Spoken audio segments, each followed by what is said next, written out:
Assalamualaikum warahmatullahi wabarakatuh. Perkenalkan, nama saya Ahmad Junaidi. Di sini saya akan menerangkan tentang pengertian struktur dan macam-macam struktur teks.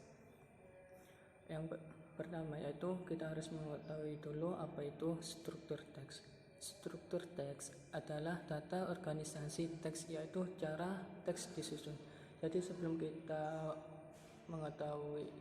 membuat sebuah teks, kita harus mengetahui juga susunan teks tersebut. Contoh teks prosedur itu mempunyai struktur teks, tujuan yang akan dicapai. Langkah-langkah teks laporan memiliki struktur teks, pernyataan umum, klasifikasi, anggota atau aspek yang dilaporkan. Di sini macam-macam struktur teks itu ada 3. Yang pertama itu pembukaan. Nah, pembukaan ini mempunyai beberapa pernyataan. Yaitu yang pertama orientasi. Orientasi adalah peninjau untuk menentukan sikap arah, tempat, dan sebagainya yang tepat dan benar. Arti orientasi dalam bahasa Indonesia adalah pandangan yang mendasari pikiran, perhatian, atau kecenderungan. Dijelaskan dalam KKBI. Nah, orientasi ini terdapat dalam teks eksemplum, naratif, penceritaan. Terus yang kedua itu pernyataan umum. Pernyataan umum adalah bagian yang menjelaskan tentang latar belakang serta tinjauan umum topik yang bisa berupa klasifikasi, definisi, sejarah, serta asal-usul. Bagian ini merupakan gambaran yang umum mengenai apa, mengapa, serta bagaimana proses fenomena atau peristiwa alam yang terjadi. Ya, pernyataan umum ini ada pada teks deskripsi, eksplanasi, dan eksposisi. Yang terakhir itu adalah isu. Isu adalah suatu hal yang terjadi baik di dalam maupun di luar organisasi yang apabila tidak ditandatangani secara baik akan memberi efek negatif terhadap organisasi dan berlanjut pada tahap krisis. Nah, isu ini hanya terdapat pada teks diskusi. Di sini yang kedua itu adalah argumentasi.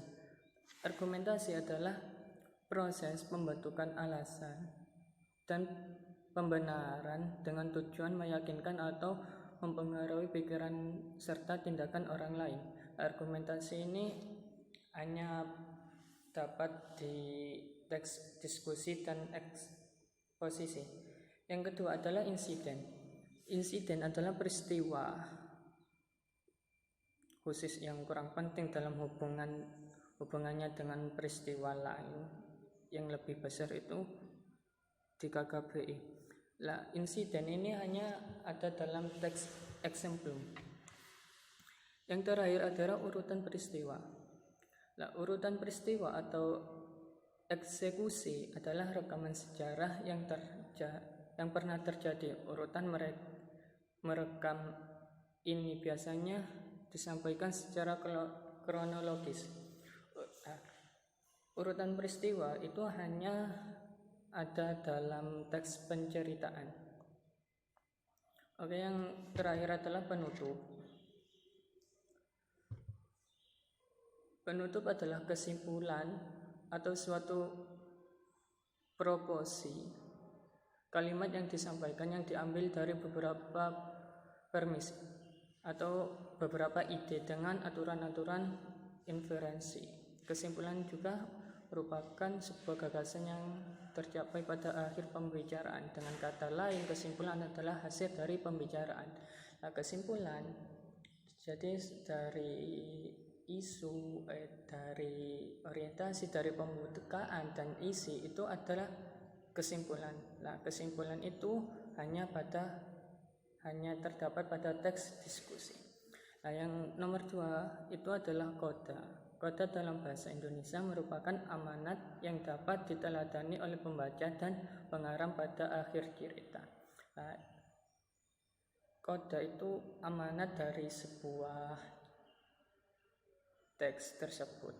Nah, Koda itu terdapat pada teks eksemplum dan naratif. Nah, yang terakhir, reorientasi adalah bagian yang biasanya berisi komentar dari penulis tentang peristiwa sejarah yang diceritakan di dalam teks.